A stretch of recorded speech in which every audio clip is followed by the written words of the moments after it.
Welcome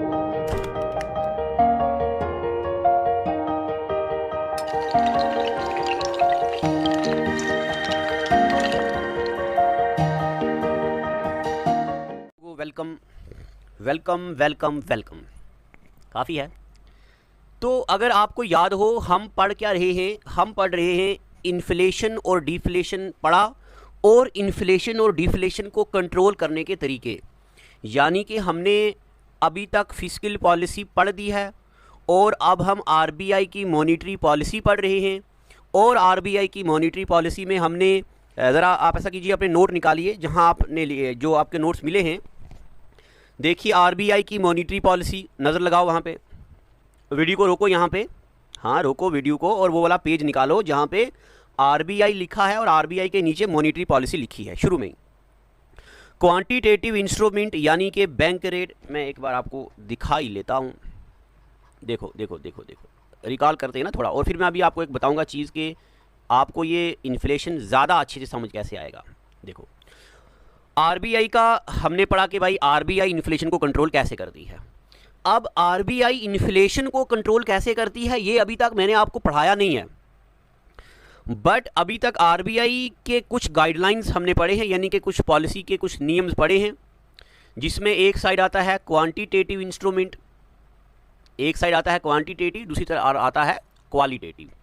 quantitative में हमने bank rate पढ़ा जो आरबीआई बैंकों को लोन देती है 90 डेज या अबोव के लिए। रेपो रेट पढ़ा था 90 डेज से कम, यानी कि 2 दिन से लेके 89 डेज तक जो लोन देती है। और मार्जिनल स्टैंडिंग फैसिलिटी रेट, एक रात के लिए, एक दिन के लिए जो लोन मिलता है। रिवर्स रेपो रेट का मतलब होता है जब आरबीआई एक्सेस रिजर्व रखेगा बैंकों का अपने पास। कैश रिजर्व रेशो का मतलब होता है जो अमाउंट बैंक आरबीआई को देंगे, 4% जो हमने पढ़ा था। स्टैट्यूटरी लिक्विडिटी रेशो हमने पढ़ा था, जो बैंक अपने टोटल एनडीटीएल का अपने पास रखेगी। ओपन मार्केट ऑपरेशन में हमने पढ़ा था गवर्नमेंट के बॉन्ड, शेयर, डिबेंचर को खरीदना बेचना। क्वालिटेटिव इंस्ट्रूमेंट में अभी सिर्फ हम इसकी डेफिनेशन पढ़ रहे हैं, फिर अभी हम पढ़ेंगे कि इनको कंट्रोल कैसे किया जाता है। मार्जिनल रिक्वायरमेंट क्या होता है और रेशनिंग ऑफ क्रेडिट क्या होता है। यानी अभी हमने सिर्फ मार्जिनल रिक्वायरमेंट ही पढ़ा है। अभी हमने पिछले लेक्चर में आपको सिर्फ मार्जिनल रिक्वायरमेंट ही पढ़ाया था, और अब मार्जिनल रिक्वायरमेंट से हम आगे की बात करते हैं। तो ये सारी चीज़ें हमने पढ़ी हैं, ज़रा इनको एक बार रिकॉल कर दो। अगर आप इनको रिकॉल नहीं करेंगे तो ये इकॉनमी ऐसी चीज़ है जो भूल जाती है। देखो यही पढ़ा था ना कल हमने, मार्जिनल रिक्वायरमेंट। अब देखो आगे रेशनिंग ऑफ क्रेडिट क्या होता है, ये अभी हम डेफिनेशन पढ़ रहे हैं। अगर आपको ये डेफिनेशंस क्लियर हो गई हैं तो अभी देखिएगा आपको आगे कितनी चीज़ें बढ़िया से समझ आने लगेंगी। रेशनिंग ऑफ क्रेडिट क्या होता है। अब नोट्स के बीच ज़रा पेन डालो और नोट्स को बंद कर दो और मेरी बात सुन लो। देखो क्या होता है मान लो ये हमारे पास कोई बैंक है, दिस इज एनी बैंक। अब क्या बैंक अपनी मर्जी से कर सकता है कि एग्रीकल्चर सेक्टर में लोन दे दिया, क्योंकि आखिर बैंक को लोन देना है ना, तभी बैंक को पैसा आएगा। बैंक ने क्या किया, सारा का सारा पैसा, यानी कि 100% जो लोन देना था वो सारा का सारा किसको दिया, एग्रीकल्चर सेक्टर को। अगर बैंक ने एग्रीकल्चर सेक्टर को लोन दे दिया पूरा, तो पीछे बच गया इंडस्ट्रियल सेक्टर। और अगर इंडस्ट्रियल सेक्टर को कुछ भी लोन नहीं मिला, अब पीछे बच गया एजुकेशनल सेक्टर, उसको भी लोन नहीं मिला। एक बच्चा है, उसको एजुकेशन लोन चाहिए और बैंक बोलता है कि हमारा जो लोन का अमाउंट था हमने दे दिया। अगर आपको ये पता ना हो तो मैं आपको बताता हूं। देखो मान लो बैंक ने कमाया 100 रुपया। अब ये 100 रुपये में बैंक को ब्रेकअप करना होता है कि, अरे वो वाला ब्रेकअप नहीं, मैं अमाउंट की बात कर रहा हूँ, खुश मत हो जाया करो, नहीं कुछ तो रो रहे होंगे। इस 100 रुपये में 60 रुपया एग्रीकल्चर को देना है, 30 रुपया एजुकेशन सेक्टर को देना है, 20 रुपया इसको इंडस्ट्रियल सेक्टर को देना है, ठीक है ना, और 10 रुपये, सॉरी गलती होगी। तो ऐसे करके अलग अलग ब्रेक होता है ना इसका टोटल इनकम का। अब ये करता कौन है कि भाई एग्रीकल्चर सेक्टर को कितना देना है, इंडस्ट्रियल सेक्टर को कितना देना है, एजुकेशनल सेक्टर को कितना देना है, ये कौन करता है? तो ये करता है आरबीआई। कौन करता है? आरबीआई। अब ये सुनिए, अब डेफिनेशन सुनिए। रेशनिंग ऑफ क्रेडिट क्या होता है? It is the fixation of credit quota by RBI, यानी कि आरबीआई क्या करती है, कोटा को फिक्स करती है। जिस तरह आपको पता है ना राशन कार्ड का क्या बोलते हैं उसको, वो जहाँ पे सामान मिलता है, डिपो बोलते हैं, पता नहीं क्या बोलते, उसको डाखाना नहीं, जहाँ पे वो सामान चावल आटा वगैरह मिलता है ना, वहाँ पे आपको पता है क्या बोलते हैं, ओबीसी का इतना कोटा है, बीपीएल, ओबीसी बीपीएल का इतना कोटा है, एपीएल का इतना कोटा है, राशन मिलता है जहाँ वो राशन की दुकानें वो होता है जो गवर्नमेंट का। तो आरबीआई क्या करता है, ये फिक्स करता है कि किस किस सेक्टर को कितना अमाउंट जाना चाहिए। It is the fixation of credit quota by RBI for the different business, ठीक है ना, अलग अलग बिजनेस के लिए कितना कोटा जाना चाहिए, ये कौन फिक्स करता है, आरबीआई। एग्जाम्पल इसकी है priority sector lending. Priority sector lending का मतलब होता है कि भाई किस किस सेक्टर को कितना अमाउंट जाना चाहिए, कितनी प्रायोरिटी दी जानी चाहिए, पहली प्रायोरिटी किस सेक्टर को। अगर आरबीआई बोलेगा भाई इस बार हमारा इंडस्ट्रियल डेवलपमेंट जरा वीक है, तो पहली प्रायोरिटी लोन की किसको दो, इंडस्ट्रीज को। उसके बाद वाली प्रायोरिटी दो एजुकेशन सेक्टर को, उसके बाद वाली प्रायोरिटी दो एग्रीकल्चर सेक्टर को। तो बैंक को अब फिक्स करना है कि भाई कितना अमाउंट कौन से सेक्टर को मिलना चाहिए, इसको बोलते हैं रेशनिंग ऑफ क्रेडिट। समझ आ गया। अभी ये डेफिनेशन पेपर में नहीं आती हैं, जरा इनका एप्लीकेशन आता है, और एप्लीकेशन हम अभी पढ़ेंगे। अब इसके बाद आगे देखो कंज्यूमर क्रेडिट रेगुलेशन। देखो ये क्या होता है, आपको पता है अगर आप जेके बैंक से लोन लेंगे, कार लोन ले लिया, जेके बैंक से कार लोन ले लिया, तो आप पे जो इंटरेस्ट रेट पड़ेगा ना वो अलग होगा। और अगर आपने पंजाब नेशनल बैंक से कार लोन ले लिया तो तब आप पे जो इंटरेस्ट रेट होगा वो अलग होगा। अगर आपने स्टेट बैंक ऑफ इंडिया से लोन लिया तब आपको जो इंटरेस्ट होगा वो अलग होगा। यानी कि अलग अलग बैंकों का इंटरेस्ट रेट भी अलग अलग होता है। अब ये इंटरेस्ट भी कौन डिसाइड करता है, ये आरबीआई नहीं करता, ये आपको बात याद रखनी है। अगर आरबीआई इंटरेस्ट रेट को रेगुलेट करता तो पंजाब नेशनल बैंक हो, स्टेट बैंक ऑफ इंडिया हो, जम्मू कश्मीर बैंक हो, ये सारी बैंक तो आरबीआई के अंडर आती हैं। तो इसका मतलब सबका इंटरेस्ट रेट बराबर होना चाहिए। बट आरबीआई इंटरेस्ट रेट को रेगुलेट नहीं करती, ये बैंकें खुद करती हैं। अब देखो ये क्या होता है, consumer credit regulation. Consumer credit regulation का मतलब होता है it is the regulation of loan given to consumers by the bank. यानी कि जब कोई बंदा बैंक से लोन लेने के लिए आएगा तब क्या होगा, क्या रेट ऑफ इंटरेस्ट होना चाहिए, ये भी बैंक डिसाइड करती है। कितने टाइम पीरियड के अंदर अंदर आपको लोन वापस करना है। मान लो आपने 1 लाख लोन ले लिया, तो ये नहीं है कि उसके 10 साल लगा लो देने के लिए। कितना टाइम, कितनी किस्त होनी चाहिए, 5-5 हज़ार, 10-10 हज़ार आपको बैंक को देना है। कितना लॉक इन पीरियड है, यानी कि लॉक इन पीरियड का मतलब होता है कितने टाइम के बाद वापस आना चाहिए। ये सारा भी बैंक डिसाइड करता है। इसको बोलते हैं कंज्यूमर क्रेडिट रेगुलेशन। यानी कि जो कंज्यूमर है उसको रेगुलेट करना है, करता बैंक है, बट इनडायरेक्टली इसको कंट्रोल कौन करता है, आरबीआई। यानी कि अभी हम ये पढ़ रहे हैं कि आरबीआई कैसे कैसे बैंकों को कंट्रोल करता है। अब उसके बाद एक टर्म होती है मॉरल प्रेशर। कभी कभार क्या हो, मान लो ये कोई बैंक है, इस बैंक ने अपने यूजर को या किसी कस्टमर को या मुझे या आपको लोन दे दिया 10 लाख रुपया। अब आप कहीं फरार हो रहे हो, मिल नहीं रहे आप। अब गौर से सुनना, मैं टेक्निकली मैं बिल्कुल एक सरल लैंग्वेज में बता रहा हूं। देखो मान लो ये कोई मोहतरमा है, ठीक है, ये कोई मोहतरमा है, बैंक से ले लिया 10 लाख रुपया, ले लिया, कोई झूठे मोटे कागज दिखा के ले लिया। अब ये लोन वापस नहीं कर रहे हैं, तो बैंक जाएगा इनके पास, इनको बोलेगा मैडम जी पैसा दो, तो बोलेंगे नहीं तनख्वाह नहीं मिली, ये नहीं हुआ, फलाना नहीं हुआ, ढिमका नहीं हुआ। तो बैंक इनको ये नहीं बोलेगा कि भाई चलो पुलिस स्टेशन, आपको हम थाने में ठोकेंगे, आपके खिलाफ कोर्ट पे केस करेंगे। अगर आपने इनको पुलिस स्टेशन में, थाने में ठोक दिया तो तब तो इसको बहाना मिल गया, भाई मैं जेल में हूं, मैं थाने पे हूं, मैं कैसे पैसे दूं, कहां से लाऊं पैसे, किसकी मां को मासी बोलूं। तो बैंक इनको बोलेगा कोई बात नहीं, आप बहुत अच्छे हो, आप कोई जॉब कर लो, कोई बिजनेस कर लो, कोई बात नहीं, आप 2 महीने बाद देना, बट पैसे देना। यानी कि बैंक इनको गाइड करता है बट पैसे नहीं छोड़ेगा। इसको बोलते हैं मॉरल प्रेशर। क्या बोलते हैं, मॉरल प्रेशर। अब यही मॉरल प्रेशर पता कौन लगाता है, आरबीआई लगाता है बैंकों पे, कि भाई ऐसा करो, मान जाओ, ऐसा लोन लो, ऐसा लोन लो, ऐसा लोन वापस करो लोगों से। इसको सुसैन भी बोलते हैं। देखो अब मैं पढ़ के सुनाता हूं। RBI makes sure that all the bank should follow the guideline drawn by it. जितनी भी गाइडलाइन आरबीआई ने बनाई है, बैंक लोन देते वक्त, लोन लेते वक्त उनको फॉलो करे। मॉरल प्रेशर, जैसे जब हम घर पे आप कुछ काम करते तो आपको पापा बोलते हैं बेटा पढ़ा करो, देखो फलाने का बेटा, वो देखो शर्मा जी का बेटा वो अकाउंट असिस्टेंट बन गया है, शर्मा जी का बेटा जेकेएसएस भी क्वालिफाई कर चुका है, एक तुम हो गधे के बेटे, पढ़ते नहीं हो, ठीक है।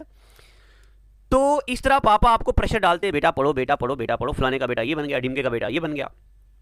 अगर आप तब भी ना मानो, फिर पापा का उठाते, फिर पापा उठाते डंडा और आन मिलो सजना की तरह करते बरसात। जो पुराना होता था ना पहले, आजकल भी होता है, पुलिस स्टेशन में जो तफ्तीशी होता है उसके पास एक बहुत बड़ा डंडा होता है और डंडे के पीछे उसको ऐसे हैंडल लगा होता है। इस डंडे के ऊपर लिखा होता है कैसी रही हमारी मेहमान नवाजी, तुड़ाई करते जब मार मार के। या इस डंडे के ऊपर लिखा होता है आन मिलो सजना, यानी कि बस आप आ गए हो तो आप देखियो कैसी तुड़ाई होती है यहाँ पे, आवाज़ आती है, ओ प्लीज़ हमें छोड़ दो। तो अगर आप नहीं मानोगे तो फिर तुड़ैया करता पापा, उसी तरह तुड़ैया करती बैंक। डायरेक्ट एक्शन, अगर कोई बैंक किसी कस्टमर से दिया हुआ लोन वापस ना ले पाए तो आरबीआई क्या करता, बैंक की अगर वो गाइडलाइन ना माने तो आरबीआई करता बैंक की रजिस्ट्रेशन जो होती है उसको कैंसिल कर देता है। अब देखो सुनो क्या लिखा ये, if bank do not follow the guidelines of RBI, अगर कोई बैंक आरबीआई की गाइडलाइन नहीं मानेगी, then RBI has the right to cancel और derecognise the licence of bank. सुना था ना आपने पिछले किसी बैंकों का लाइसेंस कैंसिल हो गया, यस बैंक के बारे में कुछ आ रही थी न्यूज़। तो आरबीआई क्या करता है, या तो उसका लाइसेंस कैंसिल कर सकता है या उस पर पेनल्टी भी डाल सकता है। कब, अगर वो आरबीआई के मॉरल प्रेशर को ना माने, गाइडलाइन को ना माने, तो उसको बोलते हैं डायरेक्ट एक्शन। तो अब आप मुझे बताओ, अगर कोई बैंक लोन वापस करने में फेल हो जाए तो आरबीआई उस पर कोई केस कर सकता है? हाँ, आरबीआई डायरेक्ट एक्शन ले सकता है, उसका लाइसेंस कैंसिल कर सकता है। अब अभी तक हमने जितनी बातें पढ़ी उसका एप्लीकेशन है। देखो अब सुनिए मेरी बातें गौर से, ये चीज आपको आनी चाहिए, ये पेपर में पूछी जाती है जो मैं अब आपको पढ़ाने जा रहा हूं। क्या हम पढ़ रहे इन्फ्लेशन को कंट्रोल करने का तरीका। गवर्नमेंट ऑफ इंडिया का हमने पढ़ा भाई कैसे गवर्नमेंट के खर्चे, गवर्नमेंट के इनकम, गवर्नमेंट के एक्सपेंडिचर कैसे कंट्रोल करती है। अब हम पढ़ेंगे आरबीआई इन्फ्लेशन को और डिफ्लेशन को कैसे कंट्रोल करती है। तो जब आरबीआई इन्फ्लेशन या डिफ्लेशन को कंट्रोल करती है, इस बात को तो बोलते हैं मॉनेटरी पॉलिसी। क्या बोलते हैं? Monetary policy. अब देखिए यहां पे लिखा इंस्ट्रूमेंट और यहां लिखा इन्फ्लेशन और यहां लिखा डिफ्लेशन। पहले मैं आपको बताता हूं इन्फ्लेशन में होता क्या है। इन्फ्लेशन में लोगों के पास मनी ज्यादा होता है और डिफ्लेशन में लोगों के पास मनी क्या होता है, कम होता है। जब इन्फ्लेशन में मनी ज्यादा होता तो आरबीआई क्या करती है, मनी को कम करने की कोशिश। बस आपको यह सुनना है, देखना बाकी आपको खुद आ जाएगा। इन्फ्लेशन के टाइम लोगों के पास मनी क्या होता, ज्यादा, तो आरबीआई क्या करता है, उसको कम करने की कोशिश। जब आरबीआई उसको कम करने की कोशिश करता है तो इसका मतलब आरबीआई आपसे पैसा क्या करता है, लेता है, लोगों से पैसा लेता है आरबीआई। अब सुनते जाओ, during inflation bank rate high होगा या लो होगा। देखो बैंक रेट होता क्या है, बैंक रेट वो वाला रेट होता है जिस पे आरबीआई देता है लोन किसको, बैंकों को। बैंक रेट क्या होता है, अभी पढ़ा ना हमने, वो वाला रेट जिस पे आरबीआई देता है लोन किसको, बैंकों को। अब देखना, अगर बैंक रेट होगा कम, यहां सुनना गौर से सुनना ये वाली बातें, अगर बैंक रेट होगा कम तो बैंक सोचेगी भाई रेट कम है तो आरबीआई से लोन लो लो लो लो, बैंकें आरबीआई से लोन लेंगी। तो जब बैंकें आरबीआई से लोन लेंगी तो बैंकें लोगों को लोन देंगी। तो जब लोगों के पास लोन आएगा तो लोगों के पास पैसा आएगा, लोगों के पास पैसा आएगा तो मतलब इन्फ्लेशन होगी। इसलिए आरबीआई का क्या करेगा, अपना बैंक का रेट बढ़ा देगा। जब बैंक रेट बढ़ रहा है तो बैंकों को पता है भाई इस वक्त रेट बड़ा ज्यादा है, हम लोन नहीं लेंगे। जब बैंक लोन नहीं लेंगी तो बैंक लोगों को लोन नहीं देंगी। जब बैंक लोगों को लोन नहीं देगी तो लोगों के पास पैसा नहीं होगा, यानी कि लोगों के पास मनी कम हो जाएगी। तो हमें करना ही यही था ना, मनी कम करना था, हो गया ना। तो during inflation RBI decreases bank rate, बस यही पेपर में आता है। During inflation bank rate increases, decreases, remains constant या it has no effect on inflation. During inflation bank rate क्या हो जाएगा, बढ़ जाएगा। अब डिफ्लेशन में मनी लोगों के पास कम है तो सब लोग चाहेंगे या आरबीआई चाहेगी कि लोगों के पास पैसा ज्यादा आ जाए, तो बैंक रेट क्या होगा, कम। जब बैंक रेट कम होगा बैंकें लोन लेंगी, तो जब बैंकें लोन लेंगी तो ऑब्वियसली लोगों को देंगी, तो ऑब्वियसली लोगों के पास पैसा आएगा। अब मुझे ये उम्मीद है कि बैंक रेट का लॉजिक आपको पता चल गया। रेपो रेट का भी क्या मतलब होता है, जब बैंकें लोन लेती हैं 90 दिन के कम के लिए, तो इसमें भी वही लॉजिक है। इन्फ्लेशन के टाइम रेपो रेट भी क्या होगा, ज्यादा होगा। रेपो रेट ज्यादा होगा तो बैंकें कम लोन लेंगी, बैंकें कम लोन लेंगी तो लोग कम लोन लेंगे, लोग कम लोन लेंगे तो लोगों के पैसे कम होगा। और रिवर्स, और डिफ्लेशन के टाइम रेपो रेट क्या होगा, कम। मार्जिनल स्टैंडिंग फैसिलिटी रेट, एक रात वाला लोन उसका भी इंटरेस्ट बढ़ जाएगा, लॉजिक यही सेम है और इसमें कम हो जाएगा। रिवर्स रेपो रेट, अब देखो इसमें बताता हूं, अगर रिवर्स रेपो रेट ज्यादा हो जाएगा, देखो ये एक बैंक है, ये आरबीआई है और ये यूजर है, यानी कि कस्टमर है, सी से कस्टमर। अगर बैंक देगी किसी कस्टमर को लोन तो कस्टमर से मिलेगा उसको 8% इंटरेस्ट। अगर वही बैंक देगी लोन आरबीआई को, आरबीआई से मिलेगा उसको 12% इंटरेस्ट। तो आप मुझे बताओ ये बैंक किसी कस्टमर को लोन देगी 8% में या आरबीआई को लोन देगी 12% में? ऑब्वियसली आरबीआई को देगी। तो जब बैंक देगी लोन आरबीआई को तो पैसा कहां जाएगा? आरबीआई के पास। कस्टमर के पास पैसा नहीं आएगा, तो यानी कि लोगों के पास पैसा नहीं आएगा। तो जब लोगों के पास पैसा नहीं आएगा तो इन्फ्लेशन कंट्रोल होगा। तो इसलिए आरबीआई क्या करता है, रिवर्स रेपो रेट बढ़ा देता है ताकि बैंकें पैसा क्या करें, लोगों को ना दें बल्कि आरबीआई के पास सेव रखें। और डिफ्लेशन के टाइम यही चीज बड़ी कम होती है, इसलिए डिफ्लेशन के टाइम पैसा यहां नहीं आता बल्कि यहां आता है। Cash reserve ratio, cash reserve ratio भी बैंक बढ़ा देता है, यानी कि कैश रिजर्व रेशो, जो बैंकों का पैसा आरबीआई के पास रहता है, अब बैंक पैसा किसको देंगे? आरबीआई को, ठीक है ना। तो आरबीआई को देंगे यानी कि ज्यादा पैसा देंगे ना। जैसे मान लो पहले 4% था, अब 5% हो जाएगा, थोड़ा ज्यादा हो जाएगा पैसा। स्टैट्यूटरी लिक्विडिटी रेशो, ये भी क्या होगा, जो अपने पास बैंक रखेगा ना अमाउंट वो ज्यादा करेगी तो लोगों को पैसा कम देगी, इन्फ्लेशन कंट्रोल होगा। आप देखो गवर्नमेंट बॉन्ड, ये जरा टेक्निकल टर्म है, ये सुनना। गवर्नमेंट बॉन्ड देखो, अगर बैंकें क्या करेंगी, गवर्नमेंट बॉन्ड यानी कि शेयर या डिबेंचर बेचेंगी लोगों को, तो जब लोगों को बेचेंगे कोई गवर्नमेंट सिक्योरिटी तो लोगों से पैसा कहां आएगा? बैंक में, यानी कि लोगों की जेब होगी खाली। तो मकसद ही यही है, लोगों की जेब खाली करना इन्फ्लेशन के टाइम। अब पैसा आ गया बैंक के पास, यानी कि पेपर में क्या था, during inflation government bonds are sold or buyed, यानी कि जब इन्फ्लेशन होता है तो गवर्नमेंट बॉन्ड यानी कि शेयर या डिबेंचर खरीदे जाते हैं या बाई किए जाते हैं।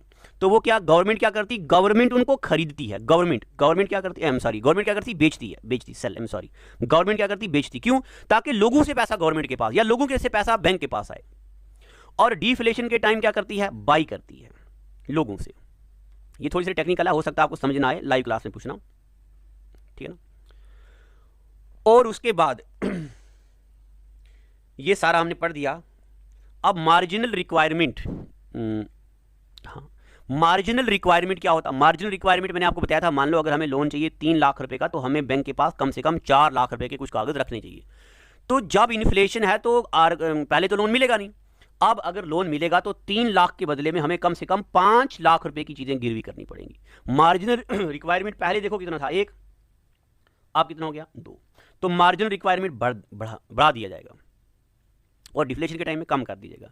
यानी कि जितनी भी पॉलिसीज हैं आरबीआई की या बैंकों की, वो इन्फ्लेशन के टाइम स्ट्रिक्ट कर दी जाती हैं। ये याद रखना आपको, जितनी भी पॉलिसीज हैं वो इन्फ्लेशन के टाइम क्या कर दी जाती हैं, वेरी स्ट्रिक्ट, और डिफ्लेशन के टाइम इनको लूज, ताकि लोग लोन लें, ठीक है। चलो, या इसको बोलते हैं, हाँ इसको बोलते हैं dear money policy, dear money policy. और लूज वाले को बोलते हैं चीप मनी पॉलिसी। क्या बोलते हैं इसको, चीप मनी पॉलिसी, ठीक है। या आप जरा ऐसे कर सकते हो, during inflation the money policy is known as dead money policy, यानी कि गवर्नमेंट को पैसा प्यारा है तो गवर्नमेंट लोगों को पैसा नहीं देगी। डिफ्लेशन के टाइम मनी हो गया चीप तो लोगों को पैसा देगी। यहां तक ठीक है। अब हमने ये आखिर पढ़ा कि आरबीआई इन्फ्लेशन को कैसे कंट्रोल करती है, और यही चीज सबसे ज्यादा जरूरी है, यहीं से एमसीक्यू बनते हैं, आपको ये याद रखना। अगर डाउट है तो लाइव सेशन में आना, हम उस पर डिस्कस करेंगे। अब प्यारे बच्चों, कुछ एक चीजें बच गई हैं, हल्की हल्की डेफिनेशन है, सारा नहीं पढ़ना है। नोट पे अगला पेज निकालो और देखो नोट नंबर 1, क्या, RBI reviews its monetary policy every 2 month. हर 2 महीने के बाद आरबीआई क्या करती है, अपनी मॉनिटरी पॉलिसी को चेंज करती है on the basis of inflationary and deflationary condition. पहले ये होता था 3 महीने के बाद, अब ये होता है 2 महीने के बाद। ये चेंज हुआ 1 अप्रैल 2014 के बाद उर्जित पटेल कमेटी में। उर्जित पटेल आपको पता है गवर्नर थे। और प्यारे बच्चों, उससे भी पहले आरबीआई अपनी मॉनिटरी पॉलिसी को साल में 2 बार करती थी, यानी कि क्वार्टरली। पहले क्वार्टरली होता था, फिर बाई मंथली होने लगा, अब क्या है, बाई मंथली, ठीक है ना, यानी कि 2-2 महीने के बाद। अच्छा, अब ये चीजें जो पुरानी हो गई हैं वो आपको याद करने की जरूरत नहीं है। जो अभी तो मैंने आपको शुरू में पढ़ा दिया था कि गवर्नमेंट ऑफ इंडिया एक मॉनिटरी पॉलिसी कमेटी बनाती है और इसमें 6 मेंबर्स होते हैं, 6 मेंबर कमेटी, 3 आरबीआई के, 3 गवर्नमेंट की।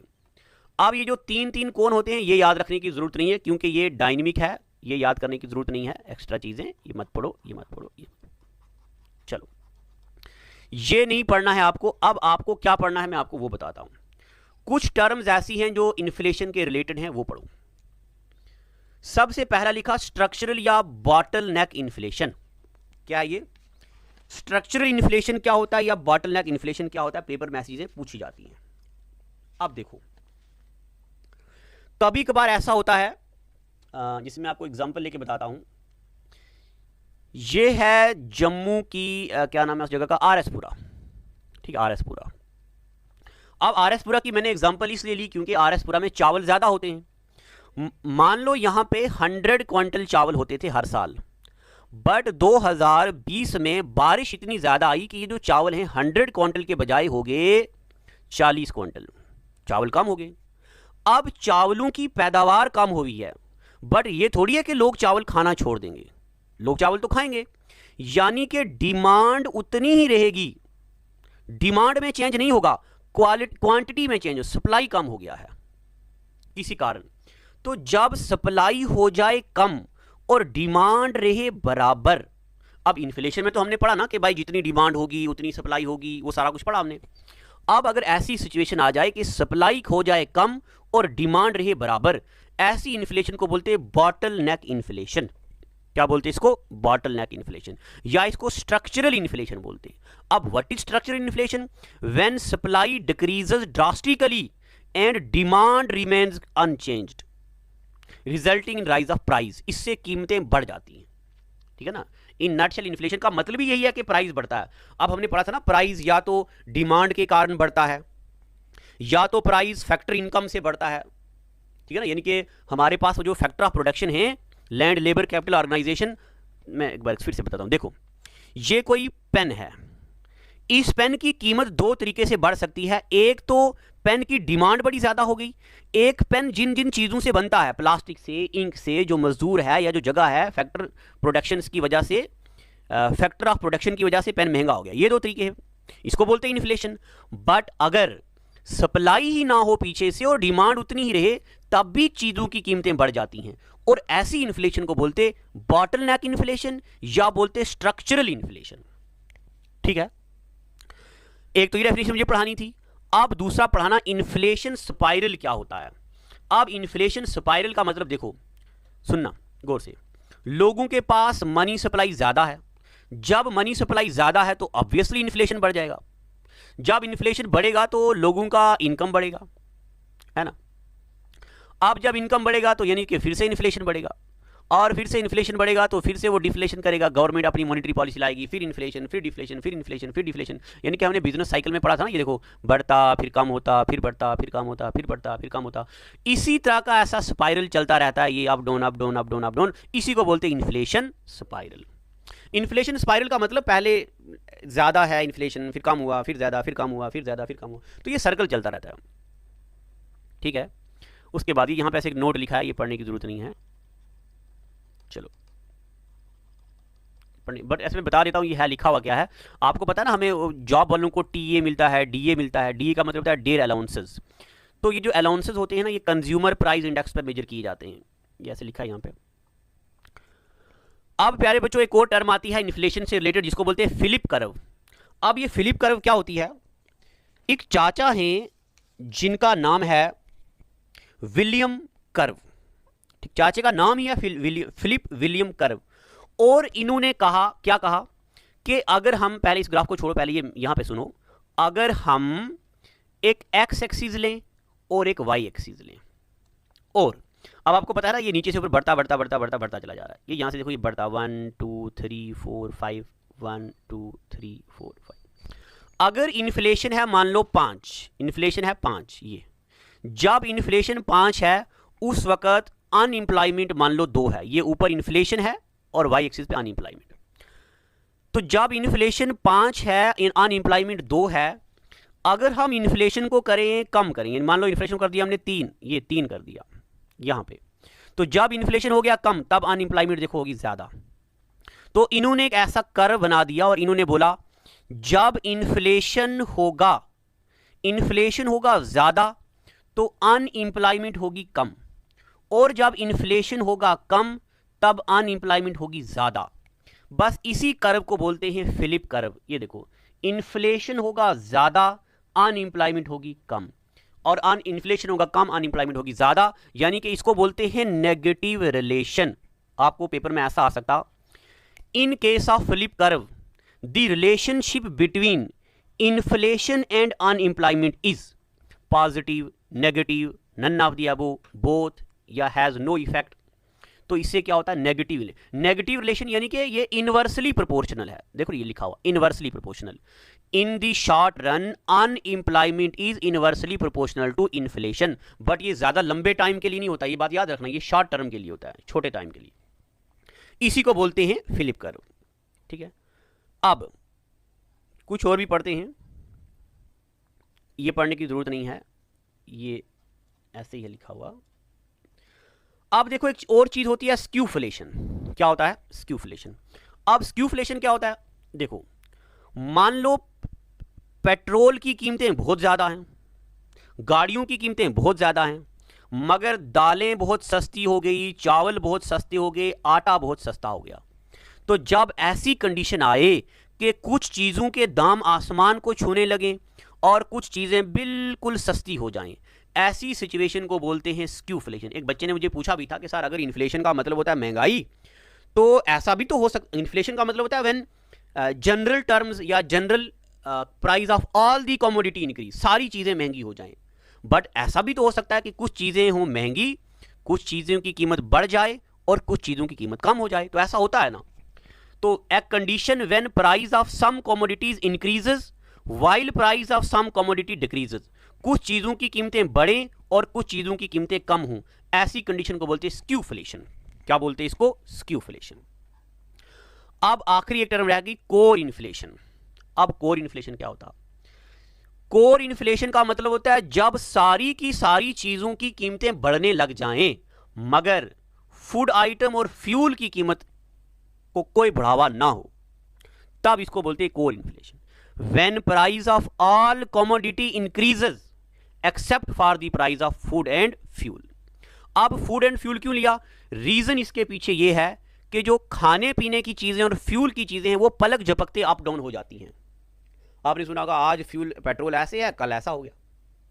ये बहुत ही ज्यादा वोलाटाइल नेचर की है इनकी प्राइसेस। तो जब भी फूड एंड फ्यूल की प्राइसेस बराबर रहे बट बाकी सारी चीजों की प्राइस में इंक्रीज हो जाए, तो ऐसी कंडीशन को बोलते हैं कोर इन्फ्लेशन। क्या बोलते हैं? Core inflation. अब उसके बाद जो आगे चीजें लिखी हुई हैं यहां पे, इनको आपको नहीं पढ़ना है, आप इनको जरा स्किप कर दो। ये अभी हमारा लेवल नहीं है। ग्रीन बॉन्ड क्या होता है, अभी हम ये भी नहीं पढ़ेंगे। पैरेलल इकोनॉमी क्या होती है, क्योंकि अभी हमने बैंकिंग टर्म्स नहीं पढ़ी हैं, ये नहीं पढ़ा, ये नहीं पढ़ना है आपको। अब नीचे स्टैगफ्लेशन लिखा है, तो स्टैगफ्लेशन को बच्चों को समझ नहीं आया था। स्टैगफ्लेशन में कोई बच्चों इतना डिफिकल्ट नहीं है। स्टैगफ्लेशन का मतलब होता है जब महंगाई तो हो रही हो बट इंप्लॉयमेंट को कुछ चेंजेस ना हो, यानी कि it is situation when inflation and stagflation exist together. देखो ना, देखो बिजनेस साइकिल तो ऐसा होता है ना, ऐसा ये बिजनेस साइकिल है। ये यहां महंगाई हो रही, इन्फ्लेशन हो रही, इन्फ्लेशन हो रही, अब यहां पे रिसेशन हो रहा। अगर कभी कभार ऐसा हो जाए कि महंगाई हो, अब ये महंगाई पीक पे है, अब महंगाई आगे चल रही है, आगे महंगाई कंट्रोल हो ही नहीं रही, ना आरबीआई से ना गवर्नमेंट ऑफ इंडिया से। ये जो टाइम है जहां पे महंगाई भी हो रही है और एम्प्लॉयमेंट में कुछ ज्यादा चेंजेस नहीं हो रहे हैं, ऐसी सिचुएशन को बोलते हैं स्टैगफ्लेशन। क्या बोलते हैं? स्टैगफ्लेशन। यानी कि price of commodity increases but employment is stagnant, employment में कुछ ज्यादा वो नहीं आ रहा। ठीक है ना।